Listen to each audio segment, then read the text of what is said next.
Chapter 35. Endgame. Randolph had lost sight of his loved ones as he fought at the other side of the battlefield with Grayson by his side. They made quite a team with how they protected each other's blind spot. So far, a lot of things had happened throughout the battle.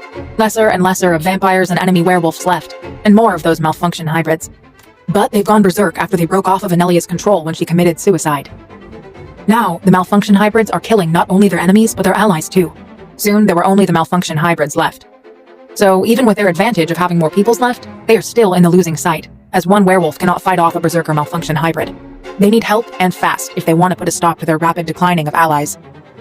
Like reading his mind, that form of help appeared out of nowhere with a gust of wind near the middle of the battle. Randolph shook off the dust that went into his fur and squinted at the help. They were a group of 6, and they were all dressed in dark gear with masks that covered half of their faces, and was armed with these special glowing weapons. All of them had tattoos on different parts of their body, and one of the tattoos was glowing red. Randolph gasped when he put 2 to 2 together. Glowing tattoos, modified weapons, dark gear with particular designs. They're hunters. Strong ones, from the way King Eadric growled loudly at the sight of them. They ignored King Eadric and was approaching someone that turned out to be Bethany. Randolph got up and sprinted to where Bethany was with excitement and relief. Bethany grinned when they appeared and started pulling down their masks. "You came? With a cool entrance, too." Shavina smiled. "We gave you a promise, and we hunters stand by that." Bethany heard a gasp coming from her side. She twisted and saw that it was King Zakai, who was looking at the Nova with sparkles in his eyes. Bethany chuckled and smiled at King Zakai knowingly when he looked at her. He blushed and looked away. Just then, Shavina turned her attention to Sebastian. Sebastian unconsciously straightens at that. "You are Sebastian, am I right?" Yes.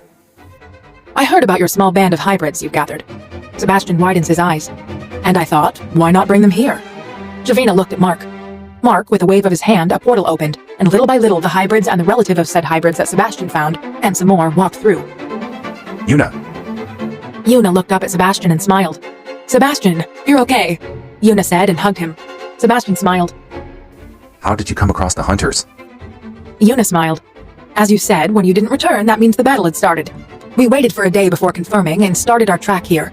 In the middle, we were lost, and that's how we saw the hunters."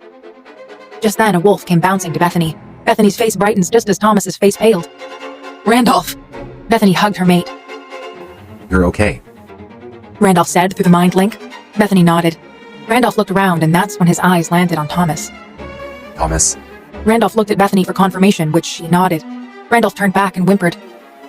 Later, I'll explain everything later. Now we have a war to continue.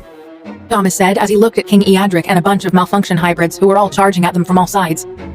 "Hunters! Weapons ready!" Shavina exclaimed. The hunters all raised their now glowing weapons as the hybrids, their loved ones, Randolph and a newly shifted King Zakai all growled. Bethany and Sebastian too readied their weapons. Bethany unsheathed Ryu's and Sebastian reloaded his gun and cocked it. With that, they started the fight, with Thomas sending a powerful force to all of them with one swing of his sword. "Fight!" Shavina yelled. They all gave their battle cry and charged. Bethany threw and stabbed with her dagger, not stop, and she kept repeating the same moves until it looked like she was dancing with the daggers. Sebastian and Ashton, who both use a long-range weapon, a sniper rifle, and bow and arrow respectively, shot down the ones from far away to have their area less crowded. Ice and fire shot by their heads that was sent by King Shu and Queen Yukio of the Black Wolf Pack and White Wolf Pack, to the enemies that were in their blind spot. Ryu flew down occasionally to pick their enemies up and let go. His sister on his back sending weapons and weapons at them, and threw them again and again when they all came back. Beside Bethany, Joseph appeared and started shooting with his sniper rifle without asking a question, and all of his shot hit bullseyes. Suddenly, the sky darkens as Lysiani sent lightning to strike down at the enemies. With this speed, they have cleared all the malfunction hybrids. They could win. King Eadric, who had also sensed this, roared and charged at them. They all ducked or rolled out of the way when King Eadric charged into them. Bethany grunted when she landed on her side. She quickly stood up and pointed her daggers at him. Pathetic little things. You think you can beat me? The king of the world? Bethany snorted. "Keep telling yourself that." King Eadric growled and sneered. You're all weak, Then he looked at Bethany and Sebastian. just like your father. Bethany and Sebastian stopped and looked at him with wide eyes. King Eadric laughed. I had so much fun watching him suffer that night by the hands of Anelia, another useless child. "What did you just say?" King Eadric looked at her. Oh, you didn't know? He laughed maniacally. I was the one who killed him. Bethany and Sebastian growled, their eyes indigo. You were the one who killed my our parents? King Eadric snarled. Nonsense. I killed your father. I loved your mother. Then why the hell did you kill her? She brought it upon herself when she jumped in front of your pathetic father. Bethany and Sebastian screamed and charged at him. Weapons were drawn. They fought like it's the last, landing hits after hits at King Eadric. But that wasn't enough. King Eadric growled and boomed. Enough. With a swipe of his arms, Bethany and Sebastian went flying. They would have fallen off the nearby cliff if not for a gentle wind to bring them to safety. They turned and saw Adriana and Alistair arriving. Bethany breathed hard when Adriana came over and helped her up. He's too strong. Her attacks barely left a scratch.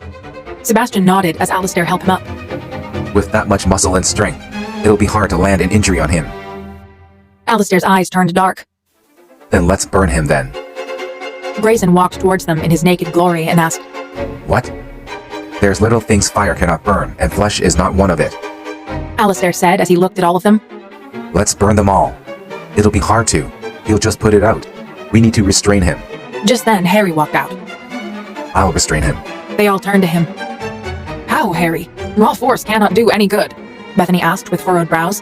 Harry smirked. I think you have forgotten about my powers. They all looked at each other and nodded. Harry walked over to King Eadric and raised his arms. Roots and branches came out from the ground and started wrapping around King Eadric. What is this? Let go. Harry growled. No can do, murderer. King Eadric snarled and reached out. Harry, look out. Sebastian yelled. Harry grunted when he was plucked from the ground and into King Eadric's palms. Harry! Harry grunted, but he was smiling. Picking me up won't make me stop. With that, his eyes glowed indigo as thicker and bigger roots and branches shot out and wrapped around them both. No, no! Joseph yelled. He ran to Harry, but a newly turned back Ryu caught him and hugged him close. Let me go! Let me go! Joseph yelled as he slapped and punched Ryu, but he didn't move. It's okay, Joseph. Harry said. No, Dad! You can't do this! There must be other ways! Harry smiled. And a sacrifice will be made. Harry said. Isn't that what the prophecy said? Joseph sobbed when Harry said that. Bethany, Sebastian, and Grayson looked on with tear-stained face as anger reflects in their eyes. Harry was destined to die in the end. At first, I was scared of leaving you alone, all four of you alone. Harry said as he looked at his son, his niece, his nephews. But you all have to make a family of your own, so I won't worry about you brats. Harry smiled. With this, I can rest peacefully knowing you brats are protected and loved. Now I can finally see my fate and my brother and sister-in-law.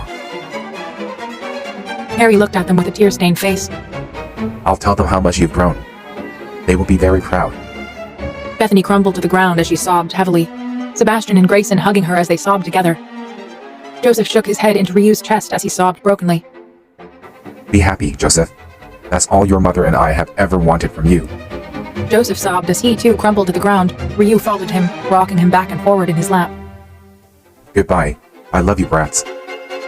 With that, Harry willed more roots and branches out and wrapped him and King Eadric more firmly until both him and King Eadric was wrapped in a cocoon of roots and branches, immobile.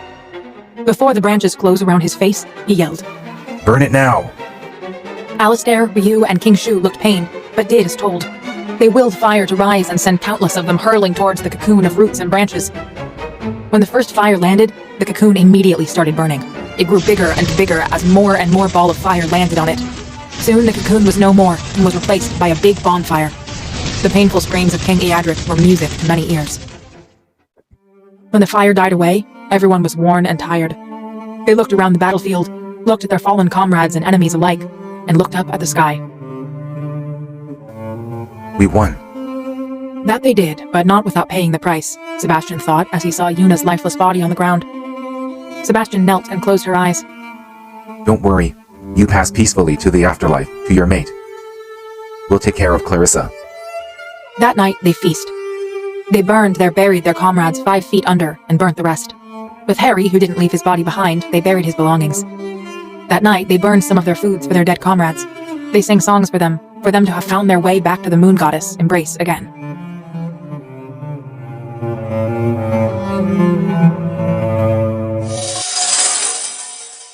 Three years later. Hurry up, Bethany. We're gonna be late. Sebastian yelled from down the stairs. Coming, Bethany yelled back. She was in the bathroom, admiring her mating mark on her collarbone she received from Randolph 2 days ago with glee. She quickly combed her hair and put on her clothes. Soon, Bethany was bouncing down the stairs and out of the pack house. Sebastian, Randolph, and Ramona were outside the pack house waiting for her. Girl, what are you doing inside that bathroom for so long? Ramona asked with a smile. Yeah, and without me too. Randolph said huskily. Bethany blushed and pushed him away. Get out. They all laughed and got onto the car. They drove to school with containing glee. You know why? It's graduation day. The school hall was packed with both students and relatives alike, and they had to squeeze past many bodies to get to their chosen seat. Their families and friends had reached earlier in the day since the graduator was waiting for Bethany. Emma and Sean were smiling with flowers and a camera in their hands. Rowan, who was older, was smiling and clapping happily. To their side were Grayson and Quinn. They got married a few after the war, and now they were expecting their first child, and they'll get to meet the little guy in 4 months. To their side were Joseph, Ryu, Lisiani, and Adriana, with a little Clarissa, who was now 10, sitting beside Joseph. After the death of her mother, Joseph took her under his wing and took care of her. After the war, Lisiani became the Vampire King and assigned Joseph as his advisor and restored his prince title. So now he lives in the castle with Ryu by his side. And to Clarissa's side was Thomas. After the war, he went back together with them and knocked on his father's door. His father broke down crying then and hugged him tightly and was reluctant to let go as Thomas needed to leave for the hunt, but promised to visit once in a while. Hey, guys, what took you so long? Alex asked, his arm around Melody. Henry, who was further away, passed them their gowns and hats. Bethany was taking too long in the bathroom, again. What were you doing in there? Alex teased. Bethany growled and slapped his arm. Shh, the ceremony's starting. Bethany Lloyd. There were cheers and claps from the crowd as Bethany went out to take a diploma. She shook hands with the principal and took the diploma. She smiled at her family and friends before she went down the stage. Randolph met her at the end. He hugged her and spun her around as Bethany squealed happily. So, we've finally graduated, Bethany said after he put her down gently. That we do. I wish Harry was here to see this. Bethany smiled sadly. Randolph smiled sadly too. I'm sure he's watching. It's just you didn't see him watching. Bethany smiled in gratitude. What now? Randolph asked. Bethany hummed. I don't know. In college? She looked at Randolph lovingly. Maybe start a family? Randolph turned bright red at that, and Bethany laughed. Come here, you silly alpha, she said, as she pulled Randolph down for a sweet kiss. Yeah, well, you're my mate. You get to have a silly alpha. Randolph mumbled after they broke the kiss. Yeah, you're assassin mate, Mr. Alpha, Bethany giggled. Hey, lovebirds. And their moment was broken by Sebastian's obnoxious exclaim. They turned around and saw that their families and friends were waiting for them. We'll take a picture and we'll get meat later. Hurry up. You can do those kissy things back at home. They both blushed bright red as their families and friends laughed. Bethany rolled her eyes with a laugh and grabbed Randolph's hand. Come on, you heard the prince. We'll get to have meat after. With that, she pulled Randolph to join her family and friends.